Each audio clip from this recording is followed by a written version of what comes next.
गर्मी गर्मी गर्मी दोस्तों, जैसे ही गर्मी का सीज़न स्टार्ट होता है हमारे में से कुछ लोग यहाँ तो नया एसी लेने के लिए प्लान करते हैं या फिर जो यूज़ कर रहे हैं वो अपने एसी को एक्सचेंज करने की कोशिश करते हैं। कारण वही कि एक तो वो पावर एफिशिएंट नहीं है और दूसरा कारण यही कि वो आपका जो कूलिंग है वो प्रॉपर वे से नहीं कर रहा।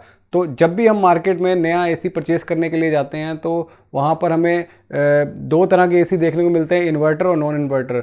अब कहीं आपको शॉपकीपर्स या कहीं आपके सजेशन देने वाले आपको कहते हैं कि आप इन्वर्टर एसी की तरफ जाइए और कहीं आपको कहते हैं कि नॉन इन्वर्टर की तरफ जाइए। तो दोस्तों, आज की ये वीडियो का टॉपिक इसी के ऊपर है। आज की इस वीडियो के अंदर मैं आपको लाइव डेमो के थ्रू आपको समझाने की कोशिश करूँगा कि इन्वर्टर एसी क्या है और नॉन इन्वर्टर एसी क्या है। उसको आप जज कर कर अपने हिसाब से जो आपको सुटेबल लगता है आप उस तरह का एसी परचेज कर सकते हैं। बने रहिए मेरे साथ दोस्तों। आप देख रहे हैं मेरा यूट्यूब चैनल थिंक एनी, मैं हूं गुरप्रीत।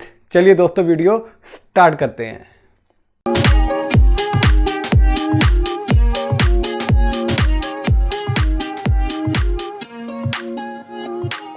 तो दोस्तों, जब आप मार्केट में जाते हैं आपको वहाँ पर दो तरह के एसी देखने को मिलते हैं, इन्वर्टर और नॉन इन्वर्टर। बट वहाँ पर 100 में से 99 लोगों के मन में यही डाउट होता है कि क्या ये जो इन्वर्टर एसी है ये हमारे घर वाले इन्वर्टर पर चलेगा कि नहीं चलेगा।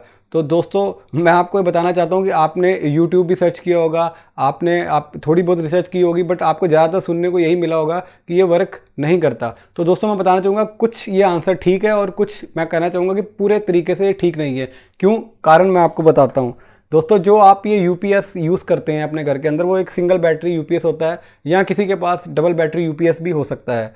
ऑलमोस्ट ज़्यादातर घरों में सिंगल बैटरी यूपीएस होता है। तो इस यूपीएस के ऊपर आपका एसी नहीं चलेगा। कारण कि जो इनकी जो पावर आउटपुट देने की क्षमता है वो बहुत ही ज़्यादा कम होती है जितनी कि आपकी एसी की पावर कंजम्पशन की जो क्षमता है। कारण कि ये जो इन्वर्टर होते हैं ये 900 वीए, 1200 वीए, 1100 वीए, 1300 वीए, 1500, 1700 ऐसे होते हैं। यानी कि आपके 2 ट्यूबलाइट 4 पंखे या 4 ट्यूबलाइट 4 पंखे इस तरीके से ये वर्क करते हैं, क्योंकि इनकी जो आउटपुट जो क्षमता है वो कम होती है। तो अगर आप चाहते हो कि हमारे इन्वर्टर के ऊपर चले तो दोस्तों आपको इस तरह का इन्वर्टर लगवाना पड़ेगा जो कम से कम 5 केवीए का और 4 बैटरी के ऊपर वर्क करने वाला होगा।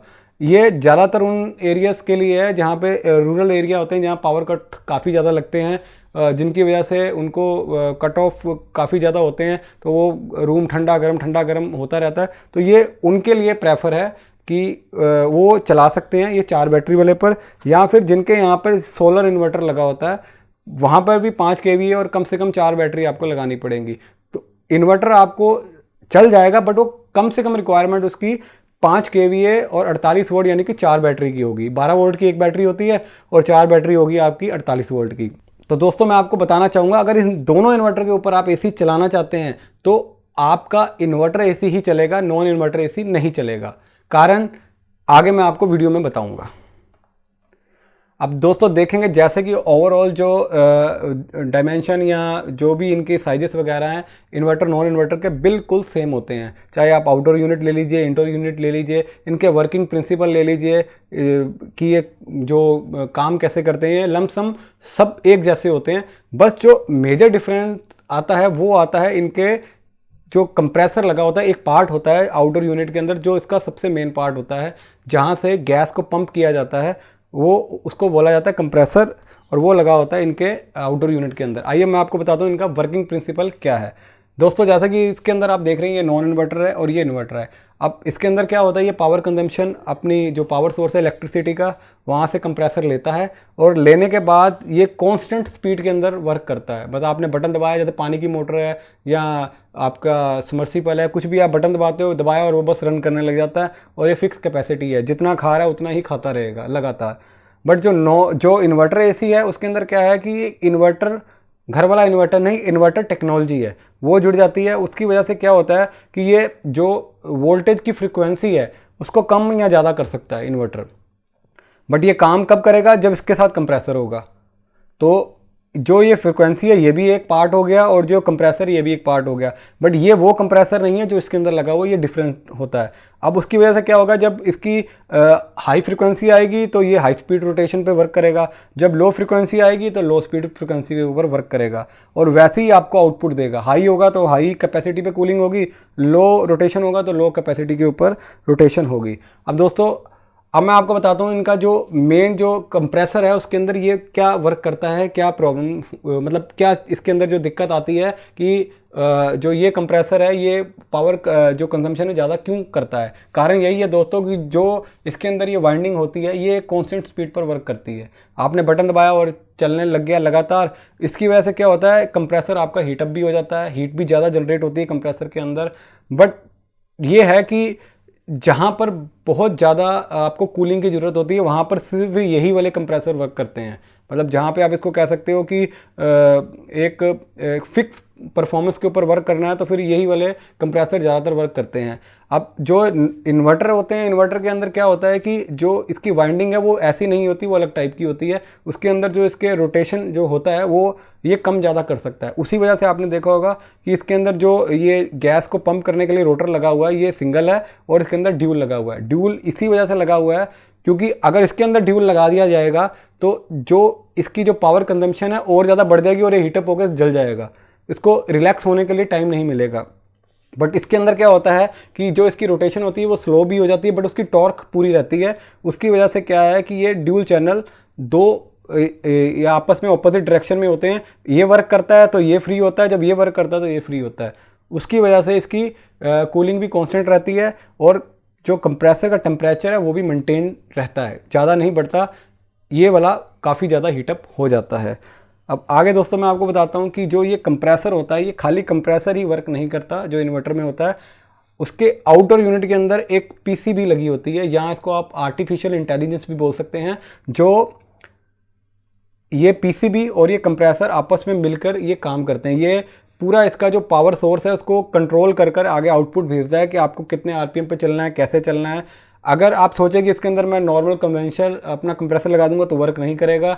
अगर आप सोचते हैं मैं अपने कन्वेंशनल जो कंप्रेसर है उसके अंदर ये पीसीबी लगा दूंगा तो नहीं, ये दोनों आपस के लिए ही बने हैं और ये आपस में ही सिंक होकर काम करते हैं। अब आगे मैं इस डायग्राम में आपको बताने की कोशिश करता हूँ कि बेसिक तौर के ऊपर जब आप चलाते हैं तो कहाँ फ़र्क पड़ता है। देखिए दोस्तों, ये मैं आपको एक गाड़ी के माध्यम से बताने की कोशिश कर रहा हूँ कि मान लीजिए आपका एक कंफर्ट जोन है, इसको आप कंफर्ट जोन मान लीजिए। यहाँ मान लीजिए आपके रूम का एक टेम्परेचर है जो आपने सेट कर रखा है। अब जो आपका नॉन इन्वर्टर एसी है, आपने जैसे ही इसको ऑन किया वो पूरी अपनी 100% कैपेसिटी पर ऑन हो गया और जैसे ही ऑन हुआ उसने अपना काम करना चालू किया और रूम का टेम्परेचर है उसको कम करना चालू कर दिया। मतलब आप ऐसे मानिए कि आप गाड़ी में बैठे हैं, आपने गाड़ी स्टार्ट की, सीधा 5वां गियर डाला और रोलर कोस्टर की तरह गाड़ी भगा दी। उसमें अब क्या होगा, एक आपकी गाड़ी को नुकसान, दूसरा आपको नुकसान, तीसरा आपका जो वर्क जो भी आपका बार बार जो वो आप बंद चालू करें उसकी वजह से आपके जो गाड़ी है वो ख़राब होने के पूरे चांसेस हैं। ऐसा ही इन कंप्रेसर के अंदर भी होने के चांसेस रहते हैं, बट कंप्रेसर ख़राब नहीं होते। यहाँ आपकी एमसीबी ख़राब हो जाएगी या फिर आपकी जो लोड पड़ता है उसकी वजह से वाइंडिंग के अंदर इशू आ जाएगा। आप जब भी देखेंगे आपके घर का जो नॉन इन्वर्टर एसी का कंप्रेसर ऑन होता है, जैसे ही वो ऑन होता है आपके घर की लाइट 1 सेकंड के लिए हल्की सी फ्लक्चुएट होती है। वो बस आप वैसे ही समझिए कि जैसे आपने गाड़ी स्टार्ट की और 5वें गियर में डाल दी। अब जैसे ही आपके रूम का टेम्परेचर अब एक लिमिट के ऊपर सेट हो गया, कंप्रेसर बंद हुआ तो बिल्कुल एकदम टेम्परेचर नीचे गिरेगा। फिर वो जब आपका टेम्परेचर नीचे गिरेगा फिर ऑन होगा, फिर वो टॉर्क से झटका लगेगा। बस ये रोटेशन लगातार होती रहेगी। तो इस वजह से क्या होगा कि आपको कभी गर्मी लगेगी, जैसे ही आपका कंप्रेसर बंद होगा तो आपको हल्की गर्मी लगेगी, जैसे ही वो ऑन होगा तो एकदम से ठंडा कर देगा। बट जो इन्वर्टर एसी होते हैं उसके अंदर क्या है कि गाड़ी स्टार्ट किया आपने और आपने पहला गियर डाला, फिर दूसरा डाला, फिर तीसरा डाला, फिर चौथा डाला। अब आपको लग रहा है आप एक कांस्टेंट स्पीड पर पहुंच गए हैं। अब आपने उसके ऊपर गियर को छोड़ दिया और अपना न्यूट्रल हल्का सा एक्सीलेटर पर रखा। बिल्कुल इसी प्रिंसिपल पे वर्क करता है कि जैसे ही आपने अपना इन्वर्टर एसी ऑन किया, आपने एक टेम्परेचर सेट कर दिया, ये जैसे ही हल्का हल्का पहले स्लो स्पीड पे पहले गियर पे स्टार्ट होगा, करते करते करते करते जब ऊपर जाएगा, जैसे ही ये अपने टेम्परेचर को मेंटेन कर लेगा तो ये उसके आरपीएम कम कर देगा। अब उसकी वजह से क्या है, ये कांस्टेंट चलता रहेगा, ना आपके को गर्मी लगेगी ना आपको ज़्यादा ठंड लगेगी, बट ये है कि वो उसकी स्पीड को थोड़ा सा कम कर देगा, जितना भी उसके रूम के अंदर जैसा भी उसके जो सेंसर्स वगैरह उसको बता रहे हैं। अब जो मेजर जो मैं आपको बताना चाहूँगा कि आपको ये क्यों प्रेफर करना चाहिए या नहीं लेना चाहिए, एक तो दोस्तों ये एनर्जी एफिशिएंट है, मतलब नॉर्मल एसी से 20 से 30% आप कह सकते हैं कि हाँ एनर्जी सेवर है। सेकंड, साइलेंट हैं थोड़े से उनसे, कि जो आपके इन्वर्टर एसी नॉन इन्वर्टर हैं उनसे थोड़े से साइलेंट हैं। और तीसरा ये कि दोस्तों इनके अंदर आपको बार बार जो भी आपको घर के अंदर जैसे लाइट के झटके लग रहे हैं या आपकी जो एमसीबी में इशू आ रही है या वाइंडिंग में इशू आ रही है, इस तरह के प्रॉब्लम आपको फेस नहीं करने पड़ेंगे। बट अब कई जगह ऐसी होती हैं जहाँ पे एरिया बड़ा है या फिर खिड़कियाँ ज़्यादा हैं या ऑफिस वगैरह आना जाना ज़्यादा है, जहाँ पे आपकी जो बार बार रूम्स खुल रहे हैं बंद हो रहे हैं, तो वहाँ मैं प्रेफर करूँगा कि आप इन्वर्टर एसी ना लें, वहाँ पे आप नॉन इन्वर्टर एसी लें। अब बात वही आती है कि आप जितना मर्जी वर्किंग प्रिंसिपल समझ लें, बट जो भी आपका एरिया है, जो भी आपका रूम है, जो भी आपका घर है, आप अपने हिसाब से इसके ऊपर डिसीजन लें कि आपको कौन सा बेटर लगेगा। आशा करता हूं दोस्तों मैंने आपके सारे डाउट क्लियर करने की कोशिश की होगी। फिर भी अगर आपके मन में कोई डाउट है तो आप नीचे कमेंट सेक्शन में लिख सकते हैं। ऐसी और अमेजिंग वीडियो के लिए मिलते हैं next time. Thank you, good bye, Jai Hind.